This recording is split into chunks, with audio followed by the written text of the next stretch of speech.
Passport থকা PDF এটা আপুনি পাছপোৰ্টটো কেনেকৈ নাইকিয়া কৰিব পাৰিব তাৰ বিষয়ে আজি এইটো ভিডিঅ'ত মই আপোনালোকক দেখুৱাম। তো বন্ধু বান্ধৱীসকল স্বাগতম জনাইছোঁ আপোনালোক সকলোকে SK জ্ঞান আছামৰ নতুন এটা ভিডিঅ'লৈ।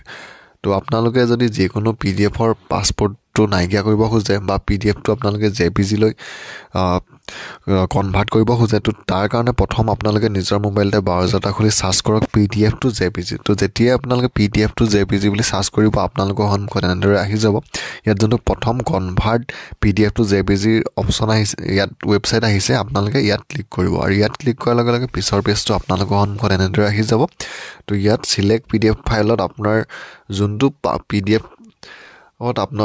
আপোনাৰ পাছপোৰ্ট লাগি আছে আপোনালোকে সেই পাছপোৰ্ট লগা PDFটো ইয়াত আপলোড কৰিব লাগিব। তো মই মোৰ ডেস্কটপৰ পৰা PDFটো আপলোড কৰি লৈছোঁ। আপোনালোকে যদি মোবাইলত কৰি আছে মোবাইলত আপোনালোকে গেলেৰীৰ আপোনালোকৰ যোনটো ফাইল মেনেজাৰ হয় ফাইল মেনেজাৰৰ পৰা PDFটো ইয়াত আপলোড কৰি ল'ব আৰু আপলোড কৰাৰ পিছত আপোনালোকে ইয়াত কনভাৰ্ট টু JPG যোনটো অপচন আছে ইয়াত ক্লিক কৰিব আৰু ইয়াত ক্লিক কৰাৰ লগে লগে আপোনালোকে অকণমান সময় ৰখাৰ পিছত আপোনাৰ যোনটো PDF হয় সেইটো PDFৰ পৰা JPG লৈ ইয়াত কনভাৰ্ট হৈ যাব। তো কনভাৰ্ট হৈ যোৱাৰ পিছত আপোনালোকৰ সন্মুখত এনেদৰে আহিব। প্ৰথম এবাৰ খোলোতে আপোনালোকৰ যোনটো PDFৰ আপোনালোকৰ এতিয়া কনভাৰ্ট কৰিছিলে সেই PDFৰ যোনটো পাছপোৰ্ট হয় সেই পাছপোৰ্টটো আপোনালোকে এবাৰ ইয়াত দিব লাগিব আৰু সেই পাছপোৰ্টটো দি আপোনালোকে যেতিয়া সেণ্ডত ক্লিক কৰিব আপোনাৰ যোনটো PDF থকা পাছপোৰ্ট লগা PDF হয় সেই PDFটোৰ পাছপোৰ্টটো নাইকিয়া হৈ যাব আৰু PDFখন আপোনালোকৰ JPG লৈ কনভাৰ্ট হৈ যাব। তো মোৰ বৰ্তমান যোনটো PDF মই আপলোড কৰিছিলোঁ তাৰ পাছপোৰ্টটো নাইকিয়া হৈ গ'ল। ইয়াত ডাউনলোড JPG ইমেজ বুলি আহি গৈছে। তো মই এতিয়া ডাউনলোড কৰিম।